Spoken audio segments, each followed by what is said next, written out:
સાબરકાંઠાના વ્યાકરણના ત્રાસથી સાબરકાંઠાના પ્રજા સાથે જિલ્લા પોલીસે સેમિનાર યોજ્યો।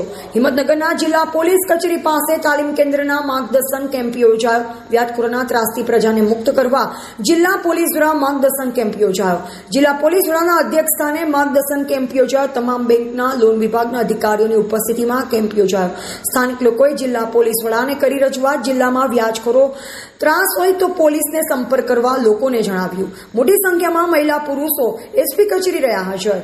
સાબરકાંઠાના વ્યાકરણના ત્રાસથી સાબરકાંઠાના પ્રજા સાથે જિલ્લા પોલીસે સેમિનાર યોજ્યો। હિંમતનગરના જિલ્લા પોલીસ કચેરી પાસે તાલીમ કેન્દ્રના માર્ગદર્શન કેમ્પ યોજાયો। વ્યાકરણના ત્રાસથી પ્રજાને મુક્ત કરવા જિલ્લા પોલીસ દ્વારા માર્ગદર્શન કેમ્પ યોજાયો। જિલ્લા પોલીસ વડાના અધ્યક્ષસ્થાને માર્ગદર્શન કેમ્પ યોજાયો। તમામ બેંકના લોન વિભાગના અધિકારીઓની ઉપસ્થિતિમાં કેમ્પ યોજાયો। સ્થાનિક લોકોએ જિલ્લા પોલીસ વડાને કરી રજૂઆત। જિલ્લામાં વ્યાજખોરો ત્રાસ હોય તો પોલીસને સંપર્ક કરવા લોકોને જણાવ્યું। મોટી સંખ્યામાં મહિલા પુરુષો એસપી કચેરી રહ્યા હાજર। એવા રાજકમલસિંહ પરમાર, ભારતની અસ્મિતા, સાબરકાંઠા। અમે ખેડબ્રહ્મા તાલુકામાંથી આવેલા છે, જોશી સાહેબની રાબરી નીચે, અને અહીંયા જ્યારે આવ્યા ત્યારે આખા સાબરકાંઠા જિલ્લાનું અહીંયા ડીએસપી સાહેબની ઓફિસમાં એક મોટી મિટિંગ બોલાવી હતી।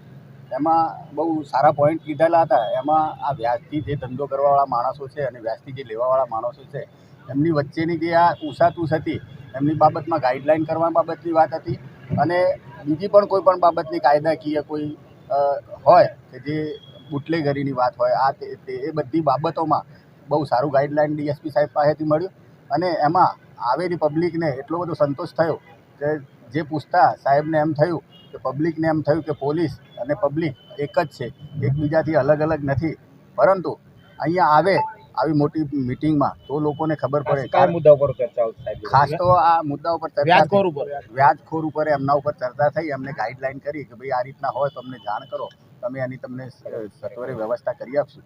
પણ આ તો પબ્લિક એમની પોતાની રીતે કરતી હોય, પોલીસને જવાબદાર ઠેરવે। પોલીસને જો ખબર પડે તો પોલીસ એમાં સહકાર આપવા તૈયાર છે। ડીએસપી સાહેબે બહુ સારી વાત કરી કે તમે અમને જાણ કરશો, તમે થોડી વારમાં તમારો નિકાલ કરાવી દઈશું।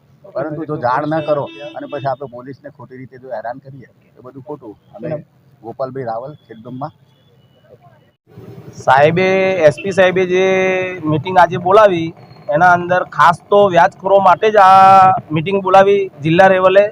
અને જે વ્યાજખોરો જે ગરીબ માણસને જે ત્રાસ આપે છે અને એ જે આત્મહત્યા કરે છે વ્યાજના ત્રાસથી, એના માટે સાહેબે આજે મીટિંગ બોલાવી। સાહેબે કીધું કે ભાઈ જે બી તમારે જે રજૂઆતો હોય એ અત્યારે અમને અરજી લખી આપો તો તમારું તાત્કાલિક એનું નિરાકરણ આવે એવું સાહેબે અમને અહીંયા કીધું। ને સાહેબે ખૂબ સરસ એવી મીટિંગ કરી ને લોકોને આશ્વાસન આપ્યું અને ખૂબ સારું એવું સાહેબે મીટિંગ બોલાવી અને કડક કાર્યવાહી કરવાની સાહેબે સૂચના આપી છે અને કીધું છે કે કોઈ બી વ્યાજખોરો એને બક્ષી લેવામાં નહીં આવશે એવું સાહેબે કીધું છે। અને હું ખેડબ્રહ્માથી મોહનભાઈ વણજારા કમાજી, ખેડબ્રહ્માથી આવું છું। રાજ્ય સરકારે જે જાહેરાત કરી છે વ્યાજખોરો વિરુદ્ધની, તે બાબતે આજે અમે સાબરકાંઠા જિલ્લામાં લોકોને સાંભળ્યા।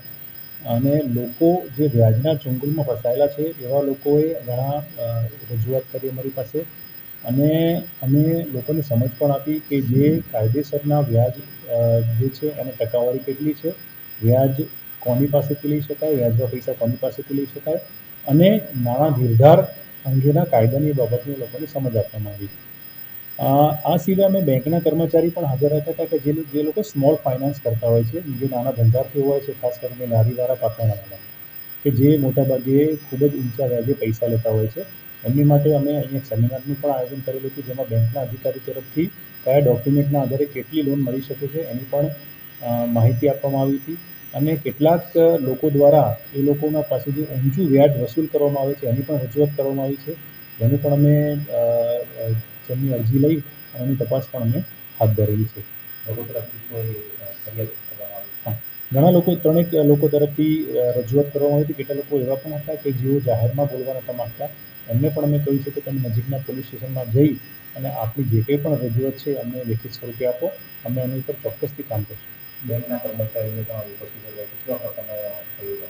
બેંકના કર્મચારીઓએ સૌથી જે બેઝિક સરકારની જે કેટલી પણ યોજનાઓ છે કે જેમાં એમને 10,000, 20,000 કે 50,000 સુધીની જે રકમ છે એ ખૂબ જ નોમિનલ ઇન્ટરેસ્ટ રેટ ઉપર જે મળે છે એ બાબતની એમનાથી માહિતગાર કરાવ્યા અને એની માટે કેટલા ડોક્યુમેન્ટની જરૂર પડશે એમની પણ એમને વાત કરી અને લોકોએ ખૂબ જ ઇન્ટરેસ્ટથી એ બધું સાંભળ્યું અને એની ઇન્ક્વાયરી પણ કરી છે.